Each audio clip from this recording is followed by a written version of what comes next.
Say good morning. Good morning. Good morning, Maxwell. Good morning. Time check. 4:30 ng umaga. Maaga po kami mga sulo dahil kami magsimba. Habulin namin yung first mass para maaga makapagbuting sa bukid. Butlag.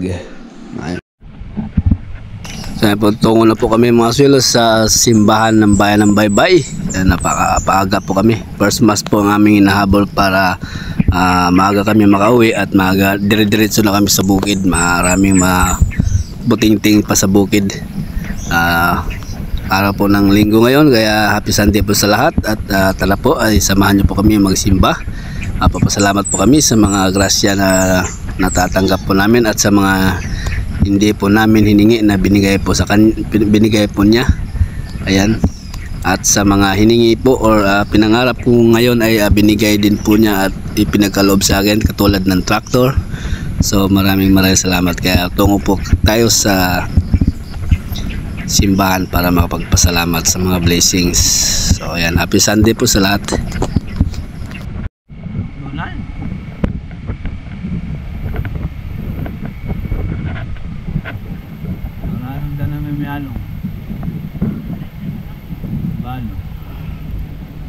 Tayo sa simbahan ng Baybay.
Bumasila pakalipas ng 1 oras natapos na po yung misa. Kaya po ay pauwi na niyan at dadaan po kami sa palengke upang bibili pa ng ulam o ulamin namin sa bukid. Kaya ng aming nakagawian pagkatapos magsimba at bago umuwi ay ibili po namin o ipagdala namin ng bulaklak si apo ninyo. Bulaklak sampagita pero hindi pala yata ito sampagita. Ayan. So happy Sunday mga Maxwell. Happy family bonding. Nandito tayo sa palengke mga Maxwell at medyo tahimik pa. Wala pang gaanong display na isda mga Maxwell. Konti pa ang nagbukas. Napaaga kami pamamalingki. Pili lang kami dito ng mabaon sa bukid. Gusto ni Mrs. daw mag-ihaw-ihaw daw doon sa kubo. So hanap tayo ng pwedeng ihawin. Baka manok na lang siguro. Ayan na nga po mga Maxwell, nandito na kami sa bukid o sa kubo. Ayan ang ating kasama, si Petra. Ayan, si Ella. At yung dalawa, ayan. Nagpadayan-duyan muna. At umakyat na nga po ako sa kambingan para ipalabas sila. Babantayan ko lang po sila mga Maxwell kahit 2 oras lang po. Para siguro sa 2 oras ay busog na sila. Tapos mamaya na naman uli hapon dahil sobrang init po dito mga Maxwell sa panahon namin dito sa Baybay o sa lugar namin. Nag-umpisa na yung tagtuyot or El Nino. Tuyo na po yung sapa. Ayan, doon lang muna kayo sa kabila, wag lang muna dito sa bandang may kalaban. Doon kayo sa kabila, mamaya na kayong hapon. Anak ng native. Ayan, sumama na nga po pala yung kapatid ng mga Ila at saka yung anak na native. Ito. Mamaya na kayo doon sa kabila. Doon.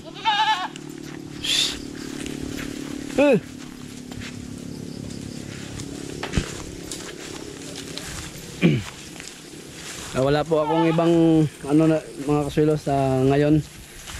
Katapos magsimba yan, tumutungo kami kaagad dito sa bukid para yan mga alaga namin. Kailangan po namin asikasuhin para makakain sila. At siyempre babantayan para hindi na maulit yung mga nangyari noon. Kailangan naka-focus lang ako dyan. Okay. So papiring yung sa kabila. So nga pala mga sulok, si Kuya Boy yung nangyari ng farm sa kabila.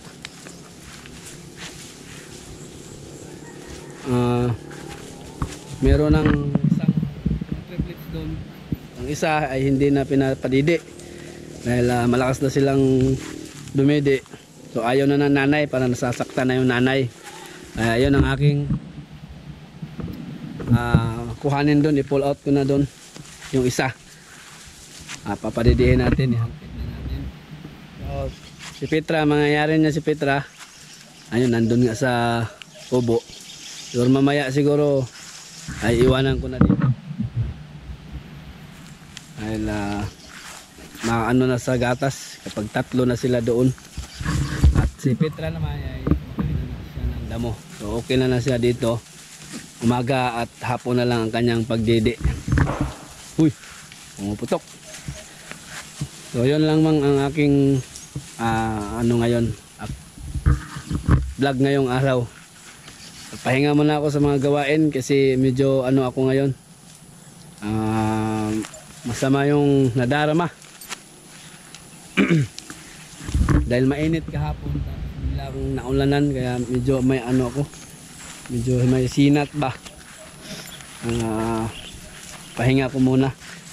So yun nga, babantay lang po ako sa mga ano ngayon, mga alaga.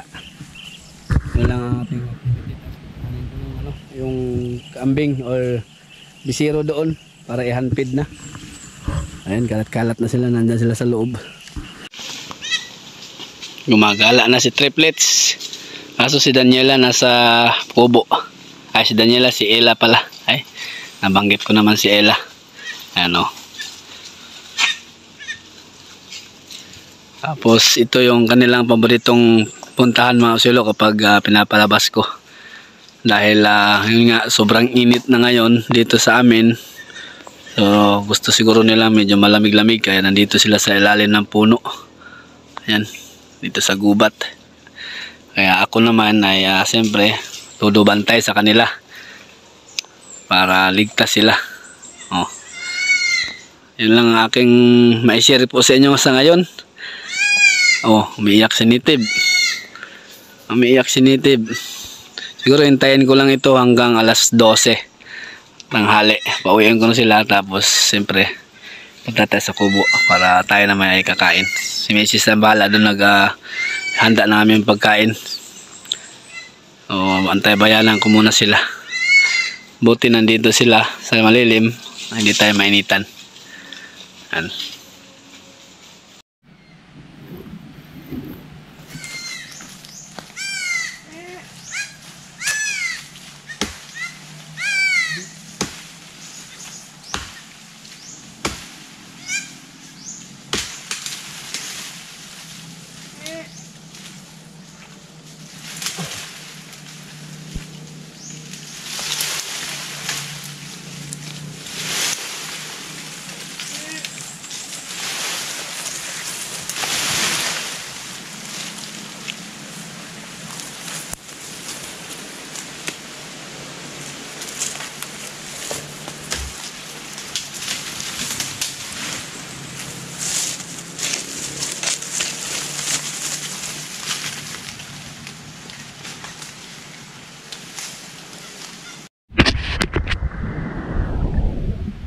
Binubugaw ko pala sila mga sulo dahil napuntahan ito. Bunga ng Gemelina. Yan. Marami pong puno ng bunga ng Gemelina dito. Pwede na po nilang kainin kaso bawal po silang maparami o mapasobra. Ang daming Gemelina ayan. So kapag napasobra yung ating mga kambing dito, ayan, shout out po sa mga baguhan din na magkakambing na nagpapakain dito. Pwede naman po, pero huwag nyo lang talagang pasubrahan. Dahil ang tendency niyan, magtatae po yung ating mga alagang kambing dyan sa bunga ng Gemelina. Yan. Kaya binabawal ko sila. Ayan, ang dami nito. Pag nakain, nabusog sila nito. Siguro hindi sa ngayon. Tatae po sila. Kaya okay naman. Hindi naman talaga namamatay sila dito. Kaso may epekto nga sa kanilang katawan yung pagtatae. Kaya binawal natin, pinababa natin. Tapos tayong pinutol lang yung mga puno.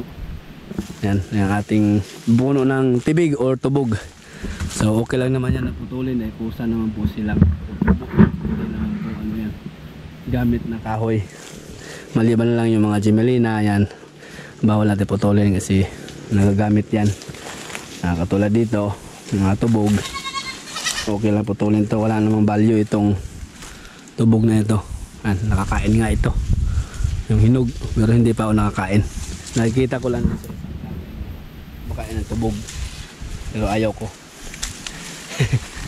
So yan. Yan ang buhay pastolero mga sulo. Yan. Yung mga tinumba ko kanina, yun. Yun ang kanilang binakbakan. Yan, okay lang yun. Wag lang itong bunga ng Gemelina na mapasubrahan sila. Ano na sila oh. Lina.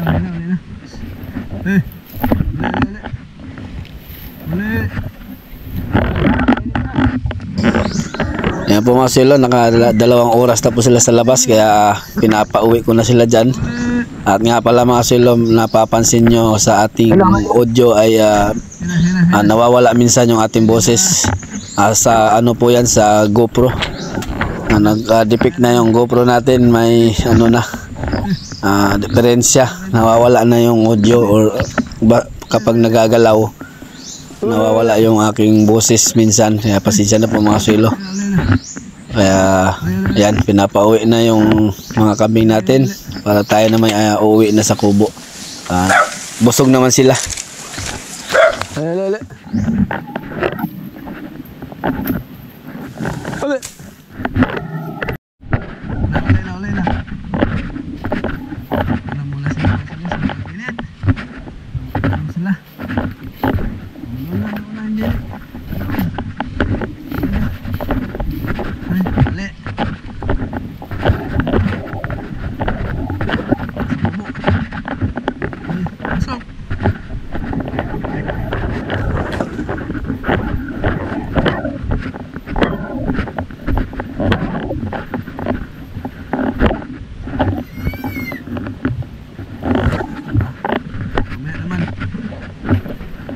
Uy, sain na ko. Sain na pala si Mrs. Marinig. Okay na. Anong ulam natin? Sunog ba? Manginasal. Oo. Manginasal yung aming ulam mga suelo. Uy, gutom ka na anak? Masarap to. Kanina pa ako dito. Oo, kanina pa daw nagutom sa anak ko. Sige. Okay. Silong mo na. Kainit! Dito lang kami magbanding-banding mga silo. Sama sa mga alaga namin. Ayan o. Tapos kukunin ko yung isang ano doon, triplets doon sa kila pagkakain. Dahil hindi na daw pinadidi sa nanay. Hala! Petra, maiwan na dito si Petra. Pag naman! Hirap.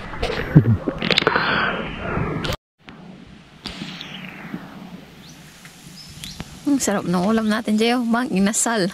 So yan mga kaswelo, sinalang ko na po yung manok para maluto at nagugutom na ang boss namin.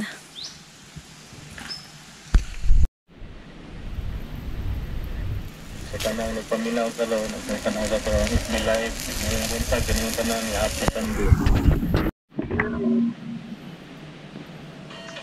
Kain po tayo, Maswelo. Kain po tayo, Maswelo. Meron! Siya na rin lang. Sir Mikmik, ikanib! Kain mo lang kami. Kain tayo mga swelo. Alam namin, manginasal. Ang aming ulam, manginasal na dulok. ko lang. Si Mayan na nga. Grabe, ang linis ng kalangitan, ang liwanag. Grabe init.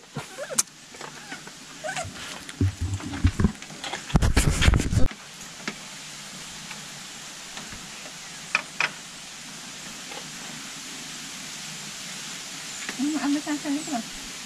Naman. Kami. Support. Ha? Support.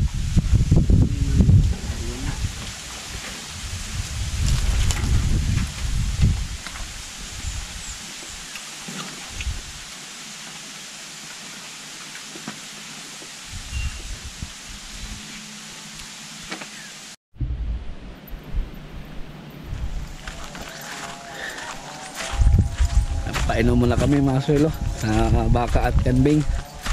Bigyan ko sila ng tubig. At yung kambing, ubos na siguro yung tubig nila. Ali.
Meron pa.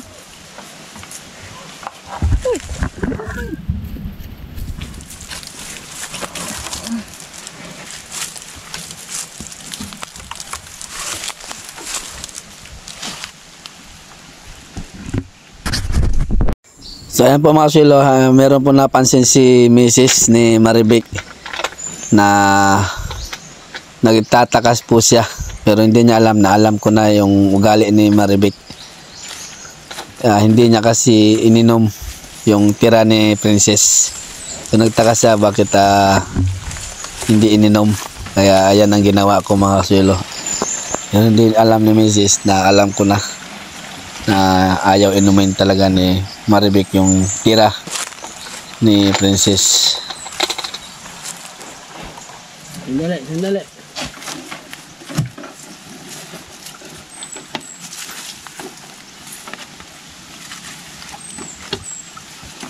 Kaya po mga kasuelo, ang ginawa ko ay sinalin ko muna ang tira ni Princess sa sprinkler upang yan po ang aking ipainom sa ating mga kambing dahil yung mga kambing iniinom yung tira ng baka.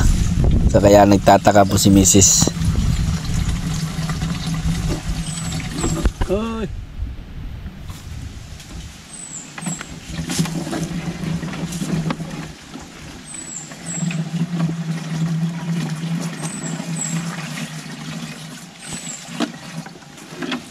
Dali!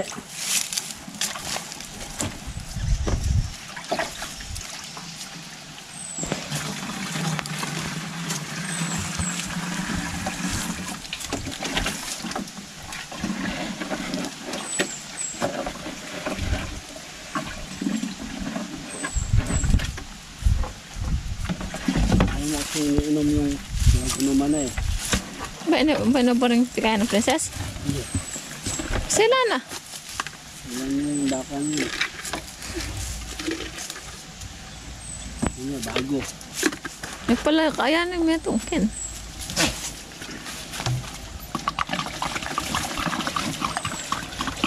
Oo ano. Sila yung Marivic hindi. Gusto niya bagong inumin. Ayaw niya yung tira ni Princess. Yan, ganyan yung baka ko mga kasuelo. Nagtaka si Mrs. Bakit ko daw sinalin dito yung tira ni Princess? Kasi nga ayaw niya o ayaw nila na yung tira-tira. Gusto nila yung bago. Kaya pinalitan siya ng bago. Yung tira ni Princess, yun ang ating ibigay sa mga kambing. Tinan mo, uminom. Kanina hindi uminom. Hindi uminom na. Kasi tira nga daw ni Princess, ayaw niya. Pero si Princess, Si Princess des ganun din. ganun din. Oo. Oh.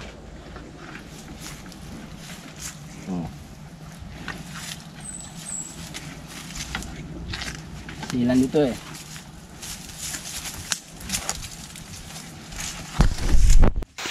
Ayan, pinainom ko na mga kasuelo yung tira ni Princess at saka yung bagong igib natin. So meron din yung aking Vita Plus at nilagyan ko rin ng kaunting asin yung inumin ng kambing. Maliban yun dun sa inumin ng baka natin na si Princess kasi na-AI na yun eh. So ayan. Naidala-dala pala akong stick dyan. Proteksyon ni Toro, baka bigla akong sugurin. Ayan.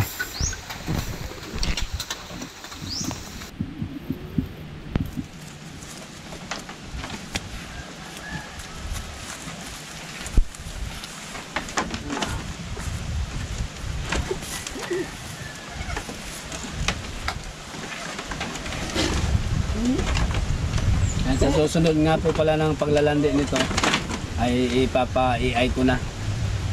Yan. Para dalawa na sila ni Princess. No?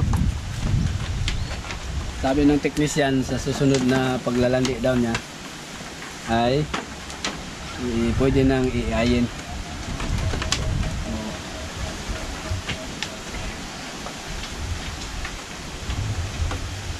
Kaya na. Ay.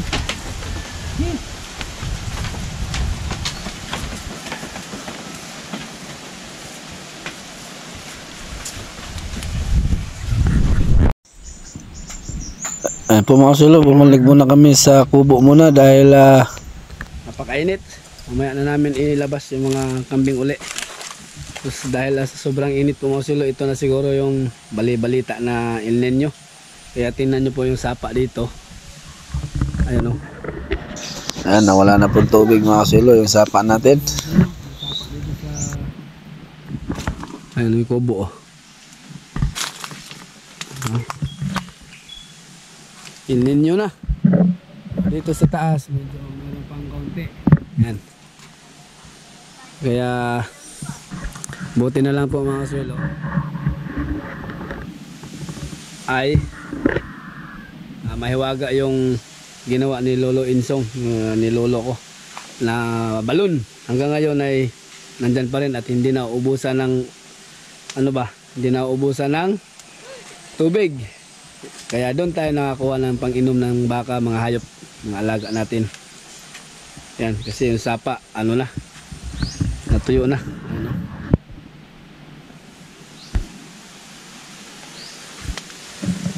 Kaya yung aking kalabaw dalawa nandun naka-swimming sa pinakababa, doon sa elevated. Nandun yung tubig na marami. Pero dito sa taas, wala na. Oh. Tuyo na.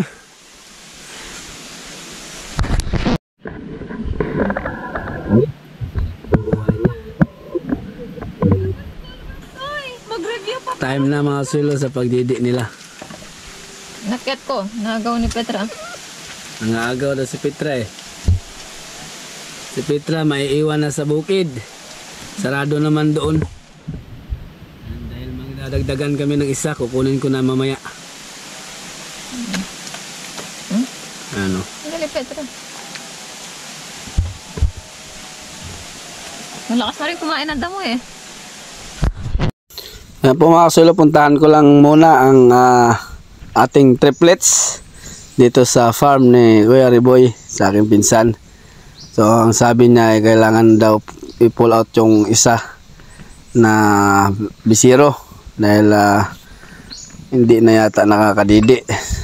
Ayan, tingnan natin ito yung farm na CCF Integrated Farm, Barangay Bubuon, Baybay City, Leyte. Ito yung kanyang site po mga kasulo. Napakaganda ng lugar dito. Maraming iba't ibang uri ng hayop po dito mga kasulo.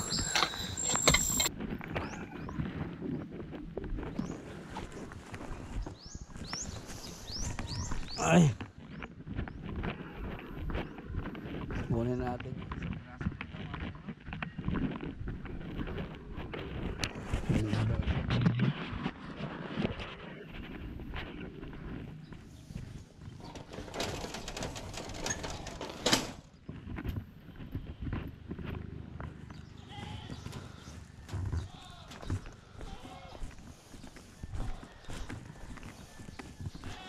Sumama na pala. So ayan po mga kasulo, malakas na pala yung triplets at sumama na sa kanyang nanay. So ito yung ating i-check natin ngayon. Kukunin natin yung isa. Dahil sabi ni Kuya Riboy, kailangan nang tanggalin dahil yung isa hindi na makapakadidi. So ayun oh. Pero yung pinakamaliit yung ating kukunin. Sayang oh. Nasasaktan na yung nanay. Pero halos parehas lang yung laki nila sa brown eh. Pero yung puti yung pinakamalaki nila. Yan. O kailangan natin kunin dahil kawawa yung nanay. Tatlo yung dede. Mamili tayo nito. Kasi parehas naman sila palang mapadidi. So kukuhan lang ako siguro sa itong brown yung ating kukunin. Oo, nakakadidi oh. Pero yung isa talaga mahuhuli. Kunin ko lang yung anak mo yung isa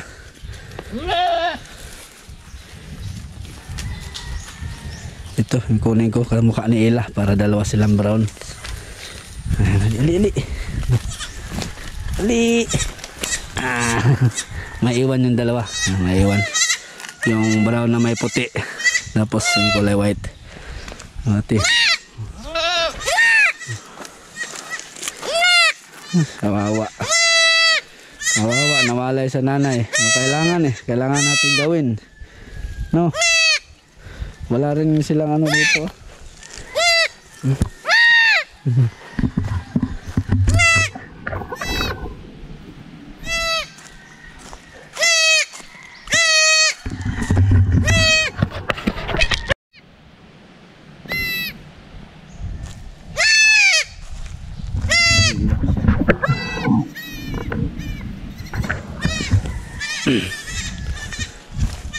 Kaya po mga sulo, hindi ko na ituloy yung aking binabalak. O na ano ako, naawa ako. Iyak siya ng iyak. Ibinalik ko na lang. Tapos ang gagawin ko na lang mga sulo, pupuntahan ko na lang dito umaga't hapon. Magdala ako ng debote. Papadidihin ko na lang sila pang back up para masustentuhan ba. Yun na lang aking gagawin. Sabihin ko lang kay Kuya Riboy na kukunin. Umiiyak siya. Sasakay na ako sa motor. Umiiyak siya. So ayaw niyang mawalay sa kanya mama. Ayan, nanahimik siya. Oh. So ganun lang mga kasulo. Hayaan ko na lang dyan. Tapos back upan ko na lang ng papadidi sa bote. Hayaan ko na lang sila dito. So, meron namang tauhan ni Kuya na nagbibigay araw-araw umagat hapon ng sakate. Dahil ngayon nga wala nang makain. So yan, hayaan ko lang muna yan. Dahil kawawa. Iyak. Lumapit ka agad siya oh. Sa nanay. Ano ba nakakadidi oh.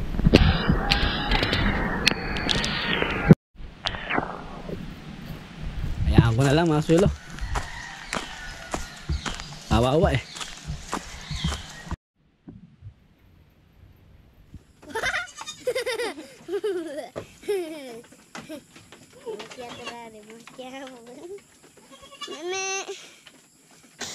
Siya na, nagbibigay po pala ako dito ngayon mga sulo sa mga kambing natin ng molasses, asin at vitamins.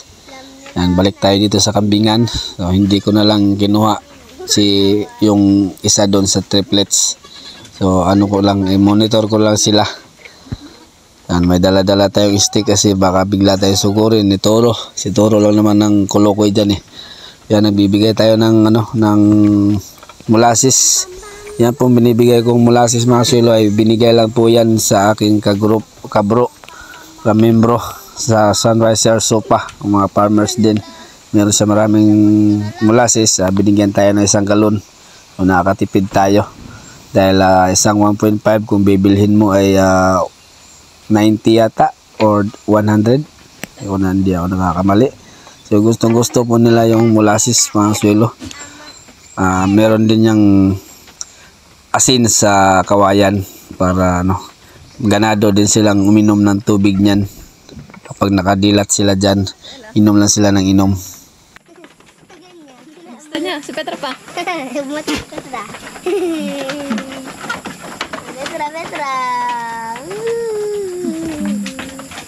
Tingnan ka kasi, tikman mo talaga mo. Bala chocolate yari, no? Naman na. Petra. Petra, Sli. di ata kumakain Petra ganyan. Ayaw niya na pa. Sila. Si Ella na lang. Sarap, sabi ni Ella. Sarap. Kaya pala hindi ko may nakala niya. Naman? Wala.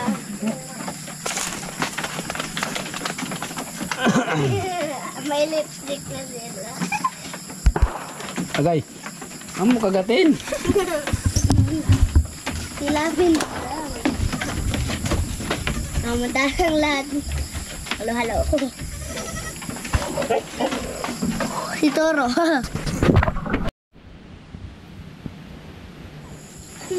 Sweet naman ang dalawa. Hati-hati. Bum. Si Bagalay. Tira mo rin si Ella, Petra.